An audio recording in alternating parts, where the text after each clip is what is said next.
முடியல. நான் காலையிலேருந்து டிவி முன்னாடியே தான் நாங்கள் எல்லாரும் உட்காந்துருக்கோம். ஸோ இந்த பாடல், அதாவது அந்த வானத்தை போல மனம் படைத்த மன்னவனே, பனி துளிய போல குணம் படைத்த தென்னவனே, மஞ்சளிலே ஒரு நூலெடுத்து விண்ணுக்கும் மண்ணுக்கும் சம்பந்தம் உண்டுன்னு சொன்னது யாரு? அது மன்னவன் பேரு. அந்த மாதிரி இந்த வரிகள்லாம் வந்து நாங்கள் படத்தில் பார்க்கும்போது வந்து நான் ரொம்ப ஃபீல் பண்ணேன். அந்த படத்தோட கதாபாத்திரத்தை நினைச்சிருக்கோம். பட் ஆனால் இன்னைக்கு அவரோட மறைவுல வந்து அந்த காலையில இந்த நியூஸ் 6:10 எனக்கு இன்ஸ்டாகிராம் ஓப்பன் பண்ண உடனே நியூஸ் கேட்டோன்னே பார்த்தோன்னே எனக்கு பகிர்ந்துச்சு அப்படின்ட்டு. ஆல்மோஸ்ட் தொட முடியாமல் தான் இருந்தாலும் எல்லாருக்கும் தெரியும். இருந்தாலும் அவரோட மறைவு வந்து எங்களால் ஏற்றுக்க இருந்தது.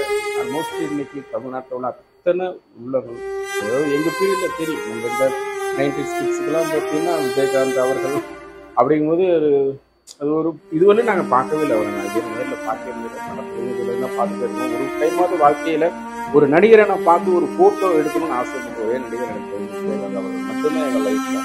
ஆனால் அது கடைசி வரைக்கும் எங்களுக்கு அதுக்கான வாய்ப்பு இல்லாமல் போயிடுச்சு. இன்னைக்கு வந்து இந்த பாடலை கேட்டுக்கிட்டு அவருடைய அந்த சபைப்பட்டியில் அவர் படுத்து கிடக்கிற அந்த விஷயத்தை பார்க்கும்போதுன்னா வந்து அழுதுட்டு காலையில் வந்து யாருமே எங்கள் வீட்டில் வந்து எதுவுமே பண்ண முடியாது. நிறைய பார்த்துட்டு என்ன நடக்குதுன்னு தெரியல, இப்படி ஒரு சம்பவம் நடந்துச்சு அப்படின்ட்டு. பட் ஆனால் அவர் ரொம்ப உடம்பு முடியாமல் இருந்துச்சு இந்த காலத்துலன்னா ரொம்ப வேதனையாக இருக்கும். ரொம்ப கஷ்டப்படுறாரு. இப்படி ஒரு நல்ல மனிதன் கடவுள் இருக்கா இல்லையான்னு அப்பதான் எனக்கு டவுட் வரும். இந்த கடவுள் மேலே இருக்கியா இல்லையா? ஓகே பையா, நம்ம உள்ள மாதிரி முடிச்சவங்களாம் நல்லா ஓன்னு பயங்கரமா இருக்கும்போது ஒரு நல்ல மனுஷன் ஏன்டா அப்படி போட்டு படாப்படுத்துறேங்கிற மாதிரி இருக்கும். பட் பின்னாடி என்ன நடந்துச்சு, எது உண்மை, எது பொய், எதெல்லாம் கடவுளுக்கு மட்டும்தான் வெளிச்சம்.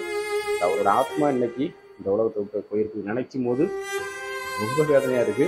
அவர் ஆத்மா சாந்தி அடையணும், கடவுளுக்கு வேண்டிக்கணும். அவர் திரும்ப பிறந்து வந்து இந்த சமுதாய மக்களுக்கு அவரால் அவருடைய கடமைகள் நிறைய பெண்டிங் விட்டுட்டு தான் போயிருக்காரு. இன்னும் அவர் ஃபுல்ஃபில் பண்ணவே இல்லை.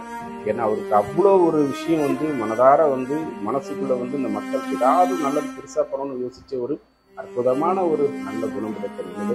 இதுக்கு முன்னாடி புரட்சி கலைஞர், புரட்சி தலைவர், அவன்பட்டுக்கு புரட்சி தலைவி, அதுக்கப்புறம் வீட்டுக்கு நம்ம வந்து காமராஜர் அவர்கள், பெரியார், அப்புறம் அண்ணா, இப்படி நிறைய பேரோட இறப்பெல்லாம் வந்து மிகப்பெரிய துயரத்துக்கு ஆளானுச்சு அப்படிங்கிறது நம்ம கேள்விப்பட்டிருக்கோம். நம்மளோட பேரண்ட்ஸ் அதெல்லாம் பார்த்துருப்பாங்க.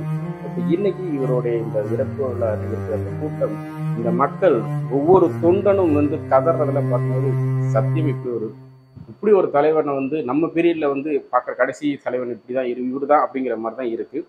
அந்த மாதிரி அவர் இன்னும் ஃபுல்ஃபில் பண்ணாத ஒரு இடத்தை திரும்ப அவர் தொடர்ந்து வந்து அவர் செய்வார் அப்படிங்கிற நம்பிக்கையோட நாங்கள் இரு கரம் கூப்பிய கடவுட்டை வேண்டிக்கிறோம். அவர் ஆத்ம சாந்தி அடையணும். எல்லாரும் வேண்டிக்கணும். என்ன பண்ணுறேன்னு தெரியல.